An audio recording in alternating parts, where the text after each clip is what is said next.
fundamental in sacrificial agape love as well is the choice. Is at the heart of choice, true choice is the option to go without. So what does a life without salvation look like to you? It's a good question, hey?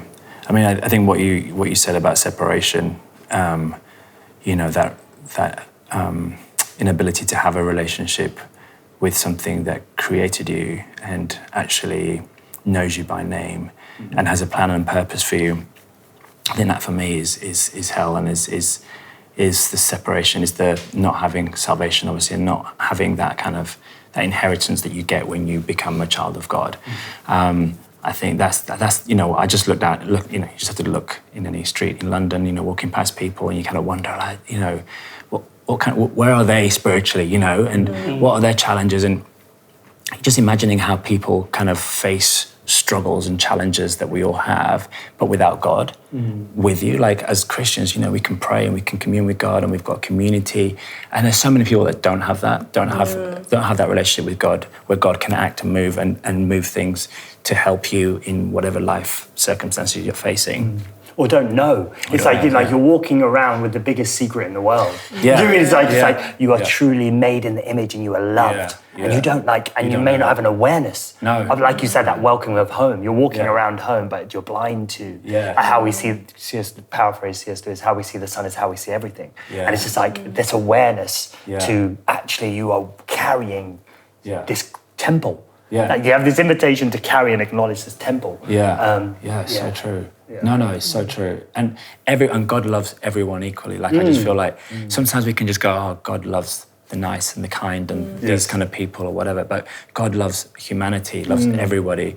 And and then how can you, knowing that and knowing his love, then not want to extend that to other people and share salvation and share the inheritance and what you have with them. And I think that's why it's so important to and that's why this has been so important, just thinking about salvation, because it's just reminded me, especially when you've been a Christian, for 20 odd years, you kind of sometimes forget what you've got. You forget the inheritance that you actually have and what that actually means.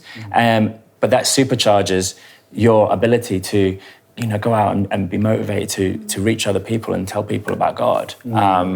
So anyway, yeah. Tilly, just to ask you, what does a life without salvation look like? It would look like doing it on my own. I think the point about people walking this journey called life and going through certain situations and doing that all alone, we are, hopefully anyway, all have families and friends and stuff, and that's all amazing. But I think there's a different level of strength when it comes to experiencing and talking through your emotions with God. And because it's like, if I speak to my mum about something that I'm feeling not too great about, she can't really give me anything back. She just listens, it's an advice and it's great. But it's like, if I'm in prayer and I'm speaking to God about maybe a situation, it's like, I leave prayer with peace. It's like an exchange, and people walk through life and have these situations, and granted, talk to friends, family, parents, whoever's around, but they don't walk away feeling like they don't have the peace. It's like doing it alone. It's like, even if this still goes on, I'll still be doing it alone. Whereas for me, it's like, even if my situation still happens, it's like I know God is in it with me, and there's just a certain level of peace and strength that comes with that. So I guess a life without God would just look like doing it on my own and doing it alone. And I think people are going through seasons and situations where they're just, even despite being surrounded by millions of love and people, they're still doing it alone. You're still going to bed at night, and it's you who feels like the weight of the world is on your shoulders, whereas I have this amazing thing where, yes, the world is on my shoulders, but I'm not bearing the weight. So that's good. That's a t-shirt right there as well. Yeah, the t-shirt. I'm going to put a lot of t-shirts on this round table. Don't you worry. And then pay me my check because it came from me. 10%. It's recorded now, so we can't even not give you your royalty. I think that's in a world full of where we're amassing followers, literally, on social media platforms, you can still feel so alone. Like everything is engineered for connection, but we can feel so disconnected. And in a world where you can FaceTime someone in Ghana and be like, hey, I can see you, but we're more lonely than we've ever been culturally. And I think people we tend to think, not we, but as in like, it always tends to be like a life without God looks like this, and it's like you party, you take drugs, you do this, and it's not that. It's like it would just be doing it alone or having those emotions and feeling heavy, and it's you're going through it alone, and you don't have to. Matthew 7, Jesus says, "Enter through the narrow gate, for wide is the gate and broad is the road that leads to destruction, and many enter through it. But small is the gate and narrow the road that leads to life, and only few find it."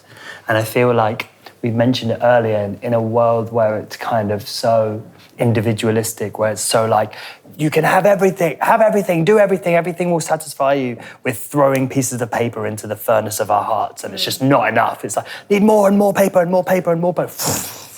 And it's like, I feel like as soon as I was able to turn into our tradition and look at the depth and wide scope of this whole tradition, I've begun throwing like logs into my heart, and it's just the slow burn. And it's like, it's way weightier, and it takes more sacrifice to carry them and to roll them and be like, ugh. But it's like way more sustainable. I'm being fed by a source that is unquenchable.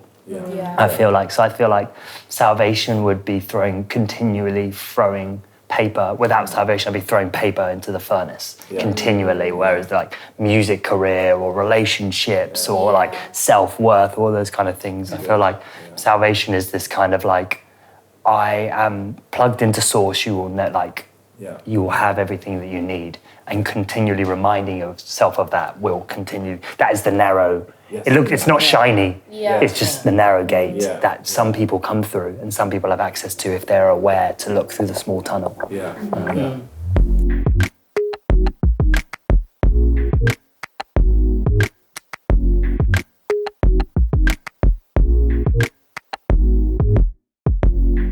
I know that you